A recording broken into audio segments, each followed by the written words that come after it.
ओम शांति। आज 25 नवंबर 2022 है और आज प्यारे बाबा के साकार रूप से चले हुए मधुर महावाक्यों को स्पष्ट करेंगी आदरणीय आशा दीदी। ओम शांति दीदी। ओम शांति। बाबा ने कहा, मीठे बच्चे, अवगुणों को निकाल साफ दिल बनो, सच्चाई और पवित्रता का गुण धारण करो तो सेवा में सफलता मिलती रहेगी। प्रश्न है, तुम ब्राह्मण बच्चों की सच्चाई का गुण बाबा का, सच्चाई का गुण धारण करो, सच्चाई से सफलता, ये भी एक टॉपिक है। तुम ब्राह्मण बच्चों की कर्मातीत अवस्था कब और कैसे बनेगी? जब लड़ाई का सामान पूरा तैयार हो जाएगा तब तुम सबकी कर्मातीत अवस्था नंबरवार बन जाएगी। अभी रेस चल रहा है। कर्मातीत बनने के लिए पुरानी दुनिया से बुद्धि निकल जानी चाहिए। शिव बाबा जिनसे 21 जन्मों का वर्षा मिलता है, उनके सिवाय दूसरा कोई याद न आए। पूरा पवित्र बनो। सच्चाई बाबा इसको कहता है कि बाबा के सिवा और कोई याद ना आए। गीत है मुखड़ा देख ले प्राणी। जबकि बेहद का बाप बच्चों को मिला है और बच्चों ने पहचाना है, अब हर एक महसूस करते हैं कि हम कितना पाप आत्मा थे और कितना पुण्य आत्मा बन रहे हैं। जितना जितना श्रीमत पर चलेंगे उतना ज़रूर बाप को फॉलो करेंगे। बच्चों के आगे एक तो ये चित्र है और देलवाड़ा मंदिर भी पूरा यादगार है। गीत भी गाते हैं दूर देश के, अब पराए देश पतित शरीर में आए हैं। बाप खुद कहते हैं ये पराया देश है। पराया किसका?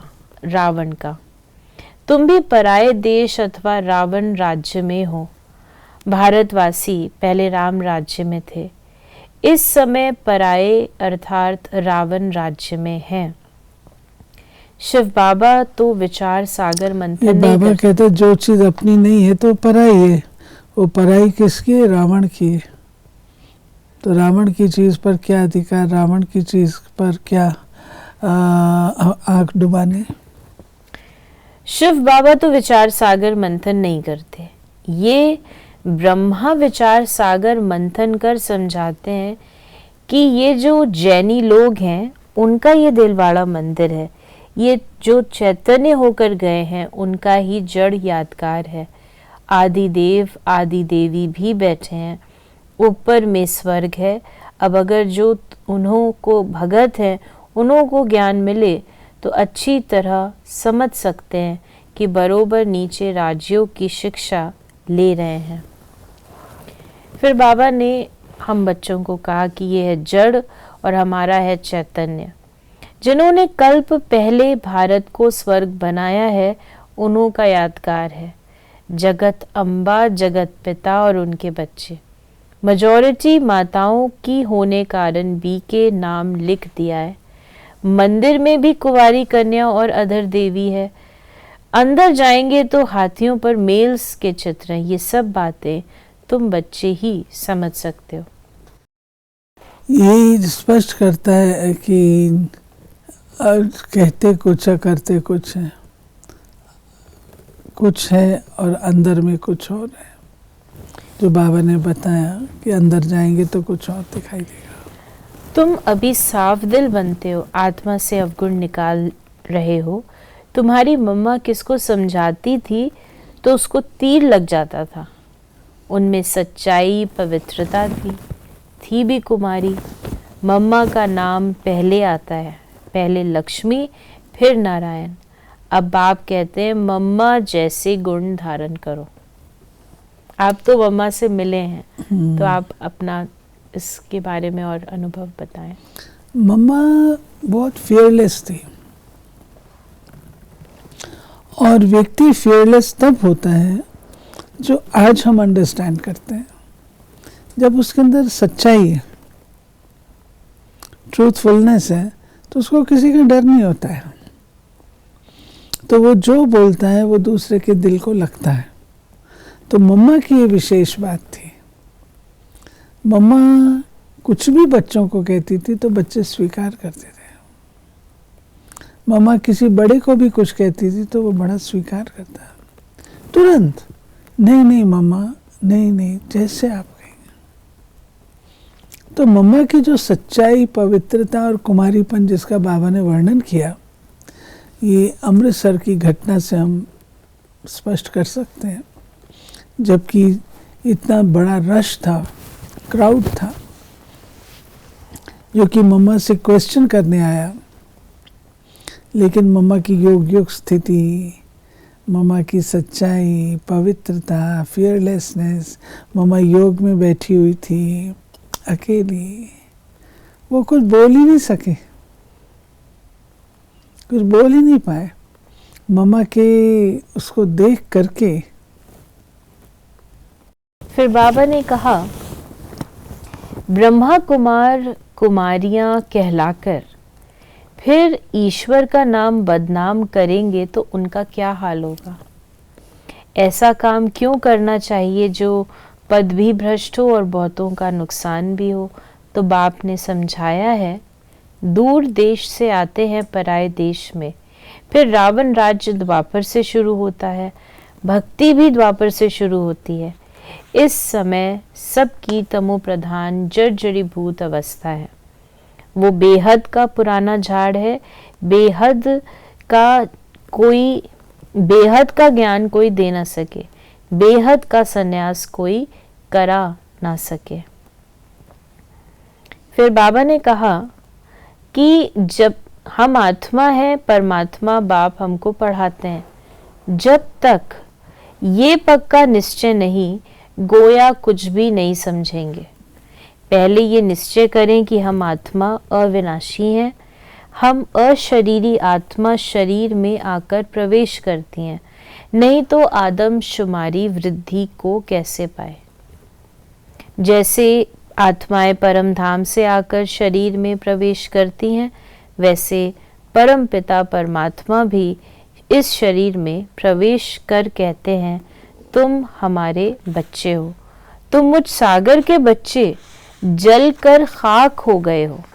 अब मैं आया हूँ तुमको पावन बनाकर वापस घर ले जाने। तुम सागर के बच्चे जल करके खाक हो गए। तो सागर राजा के बच्चे कहते हैं ना, जिनको फिर बाबा पुनः पावन बनाते हैं। फिर बाबा ने कहा कि शिव बाबा कहते, मैंने ब्रह्मा द्वारा अडॉप्ट किया है, तुम राजयोग सीख रहे हो। शिव बाबा को अपना शरीर तो है नहीं। तुम बच्चे ज्ञान तो सबको देते हो, लेकिन कई समझते हैं कि ज्ञान में आकर पति पत्नी दोनों साथ रहते पवित्र रहे, ये तो बहुत बड़ी ताकत है। परंतु ये नहीं समझते ये सर्वशक्तिवान बाप की ताकत है। बाप देखो स्वर्ग की कितनी भीति देते हैं। बच्चे पवित्र बनो तो स्वर्ग के मालिक बन जाएंगे। माया के तूफान तो बहुत आएंगे। बाप कहते हैं, बच्चे तुम कितना फर्स्ट क्लास थे, तुमको क्या हो गया। बाबा झट बताएंगे, इस समय ब्राह्मणों की माला में नंबरवार कौन कौन है, परंतु सब कायम नहीं रहेंगे। क्योंकि ये पढ़ाई है। पढ़ाई में कोई आगे जाता है, कोई पीछे जाता है, कोई रेस कर रहा है, कोई थोड़ा विश्राम कर रहा है।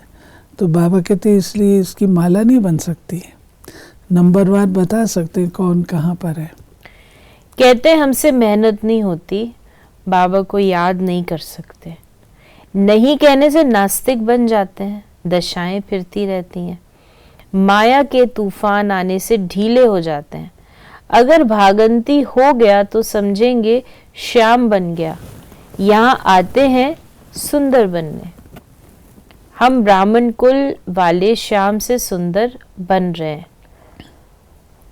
बच्चे जानते हैं मम्मा बाबा लक्ष्मी नारायण बनेंगे। बच्चे कहते हैं बाबा हम भी आप जैसा पुरुषार्थ कर जरूर तख्त नशीन बनेंगे, वारिस बनेंगे।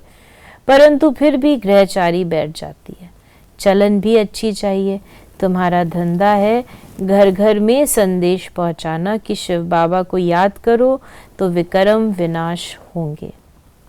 विनाश सामने खड़ा है, तुम निमंत्रण देते रहो, तुम्हारी दिन प्रतिदिन वृद्धि होती जाएगी, सेंटर्स खुलते जाएंगे।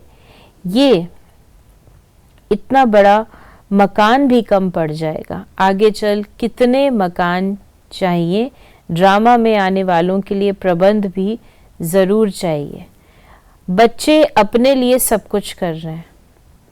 फिर बाबा ने कहा तो बच्चों को बहुत खुशी होनी चाहिए, परंतु माया घड़ी घड़ी बुद्धि योग तोड़ देती है।